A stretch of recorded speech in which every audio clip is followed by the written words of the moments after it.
Wacky Races on the PlayStation 1 was developed by Infogrames and published by Warner Brothers. Most people play the PlayStation 2 or Dreamcast versions of this game, which was much better, and there's not much information about this game online, so I thought I'd cover it in an episode.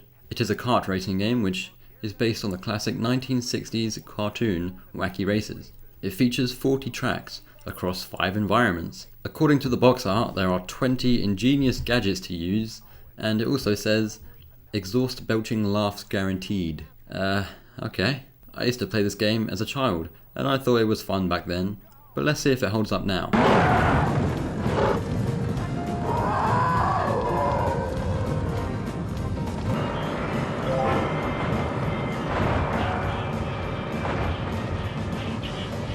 Well, it may not be the best looking game, or have the best controls, or have the best collision detection. It is still a fairly decent racer.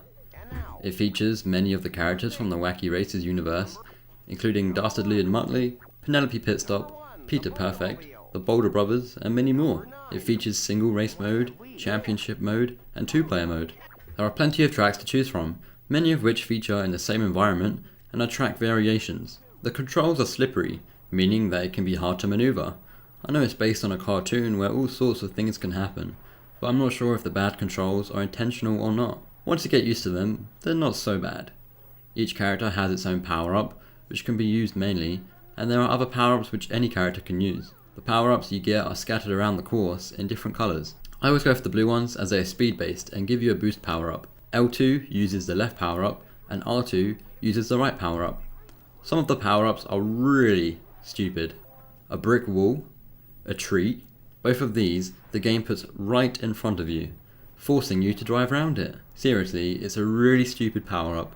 It should put it behind you, like a banana in Mario Kart, not in front. That's just ridiculous. I've always felt that the cars feel a little bit floaty and spend too much time in the air, but I suppose the game isn't really meant to be realistic. It can lead to problems as you think you'll land a jump, but you end up overshooting it or undershooting it. There are many shortcuts to take, be it either deliberate or accidental, but they'll help you win the race anyway. Oh, by the way, if you fall off the track, good luck getting back on. The game doesn't pick you up and put you back on, a la Mario Kart. Nope, you have to drive around until you can get back on. Yeah, that sounds great. No, it's the worst idea in the world. The music in this game is alright, although pretty forgettable. You won't be humming these tunes next week or anything. In fact, I can't even remember what the game sounds like, and I've only played it a few hours ago. Each character has their own sound bites, which they'll use throughout the races. Most of these are done with the cartoon's original voice actors. Even after 10 years, I can still remember some of the snippets of dialogue from this game, although they can get a bit repetitive after a while.